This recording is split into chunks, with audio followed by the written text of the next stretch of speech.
Bonjour, bienvenue dans la série sur la mécanique quantique.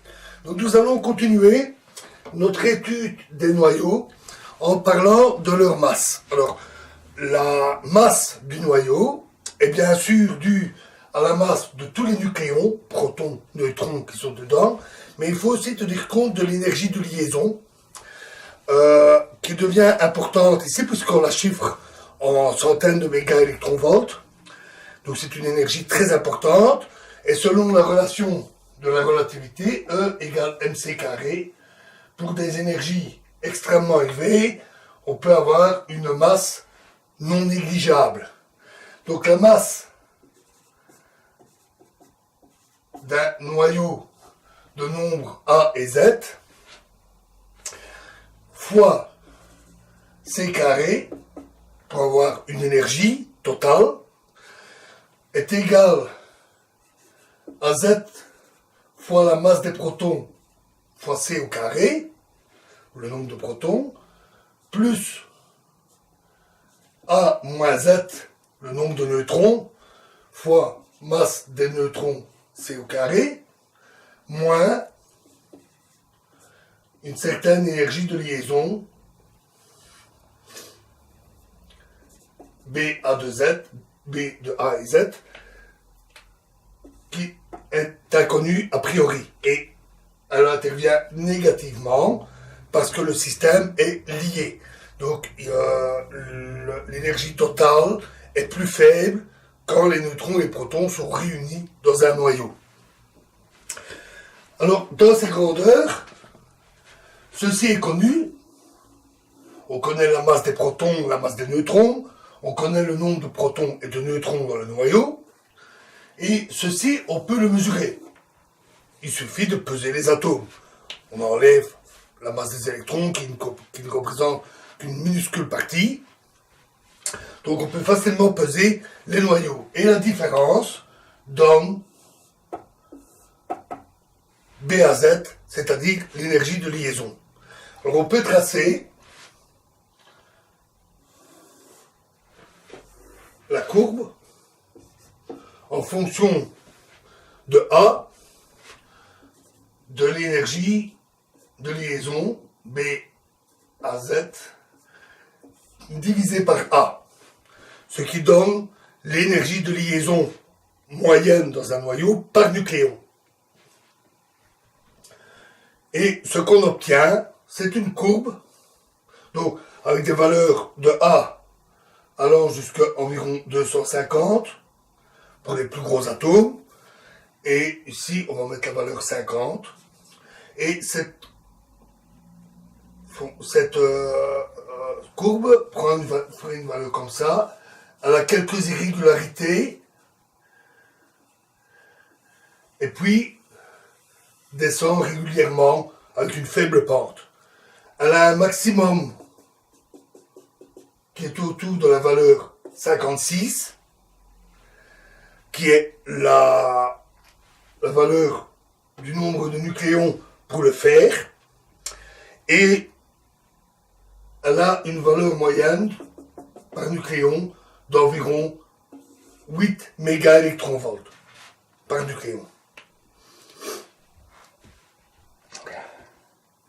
Alors toutes les considérations que nous avons vues nous conduisent à un modèle simple, un premier modèle, qui est le modèle de la goutte liquide. Alors, d'abord, on a vu la relation R égale R0 fois A exposant 1/3.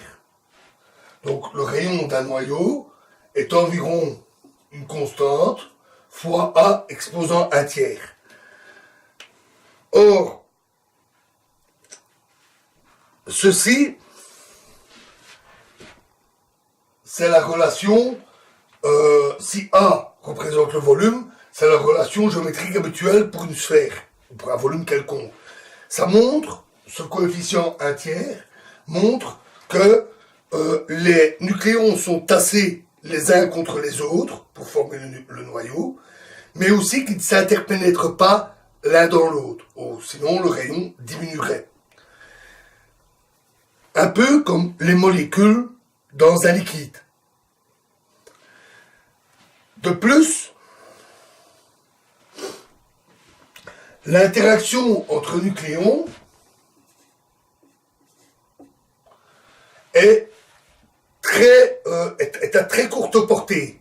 Nous l'avons vu dans l'étude de l'interaction entre deux nucléons. L'interaction est très faible à grande distance et très intense à très courte distance, avec une portée qui est grosso modo la taille d'un nucléon. Un petit peu plus. Donc, deux nucléons éloignés dans le noyau n'interagissent pas ou peu, et deux nucléons proches interagissent. Et ça aussi, c'est comme dans un liquide. Dans un liquide, des molécules d'eau, par exemple, interagissent l'une avec l'autre essentiellement par les liaisons hydrogènes, que nous avions vues. Les deux molécules lointaines n'interagissent pas entre elles. De plus, ici, on a, à part au début, on a une énergie du noyau qui est grosso modo proportionnelle au nombre A. Donc l'énergie totale est grosso modo en B fois A. 8 mégaélectronvolts fois le nombre de nucléons. Donc l'énergie totale du noyau, grosso modo, elle est proportionnelle au nombre de nucléons.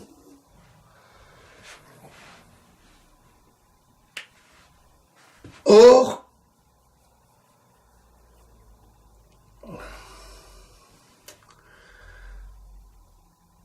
ça, c'est en faveur d'une interaction 2 à 2 des nucléons.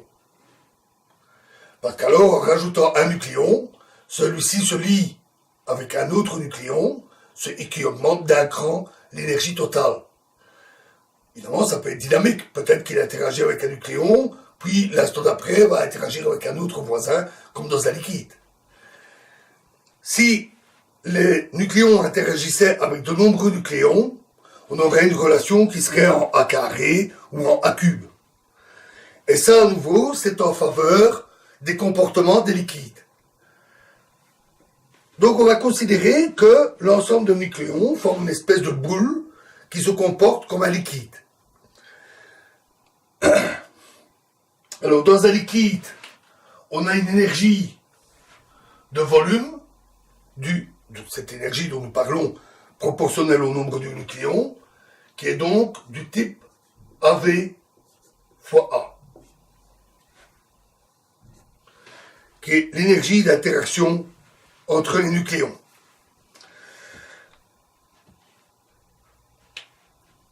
Ça serait parfait si on n'avait que du volume. Mais les noyaux ont aussi une surface.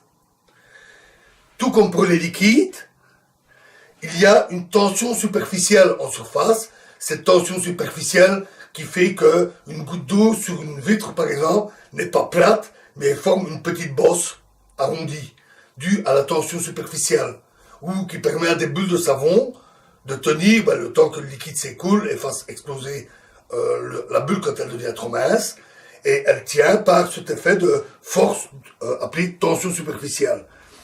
Ici, elle se manifeste de manière très simple, comme dans un liquide aussi d'ailleurs, par le fait qu'en surface, les nucléons savent former moins de liens avec d'autres nucléons, parce qu'il n'y en a que sous la surface, et il n'y en a pas en dehors du noyau. Donc il y a moins de liaisons. Donc cette énergie intervient négativement, et la surface étant proportionnelle à A exposant 2 tiers,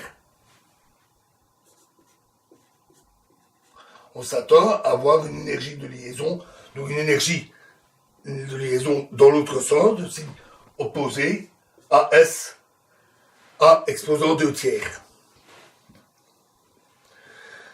De plus,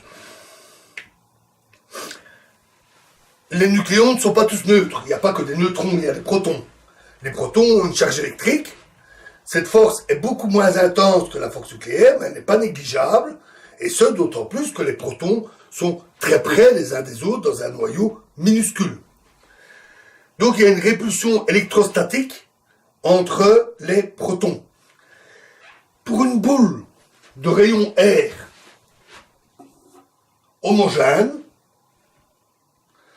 avec une charge Z également répartie de manière homogène, et nous avons vu que l'étude de la structure des noyaux avec des particules électroniques donnait quelque chose d'assez proche de cela. L'énergie électrostatique est donnée par l'électrostatique 3/5 Z carré, E carré la charge électrique, divisé par R.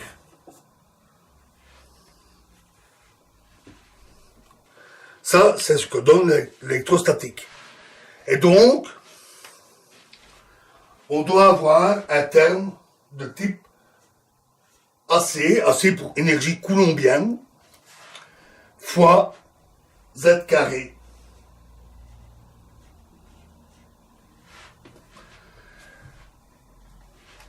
Alors, on peut mesurer certaines de ces grandeurs, ou les calculer comme pour l'énergie électrostatique,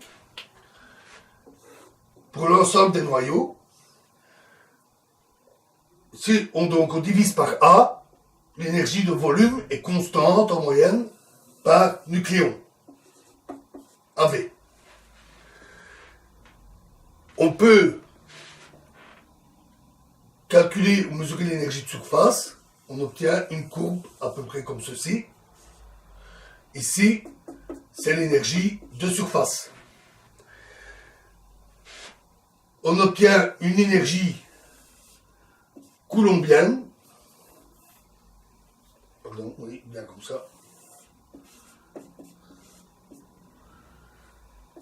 Ici, l'énergie coulombienne. Et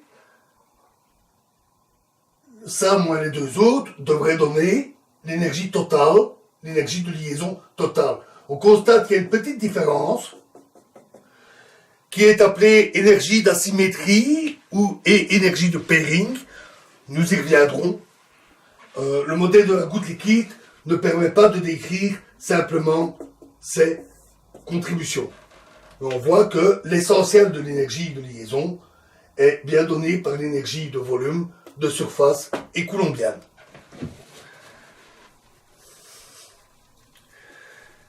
Alors justement, ce modèle de la goutte liquide donne un peu satisfaction, permet de voir quelques petits trucs, mais il est clairement insuffisant. De plus, il ne faut pas oublier qu'on est en mécanique quantique. On n'est pas en physique classique. Cette goutte liquide, elle ne peut pas être une goutte liquide classique. Les nucléons sont des fermions, donc ils doivent obéir au principe d'exclusion de Pauli. En particulier, deux protons ne peuvent pas être exactement dans le même état. De plus, on sait que, généralement, le noyau est dans son état de base. Il faut une énergie considérable, 300 mégaélectronvolts environ, pour atteindre des états excités. Donc, la plupart du temps, les noyaux sont dans leur état de base, l'état d'énergie minimale. Et ça, c'est un peu comme par un fluide de Fermi, un fluide de fermion, à très très basse température. Alors, on n'est pas à basse température, mais pour le nucléaire, la température ambiante est une très basse température. L'énergie thermique, il faut des millions de degrés pour avoir une énergie thermique capable d'exciter les noyaux par collision des atomes entre eux.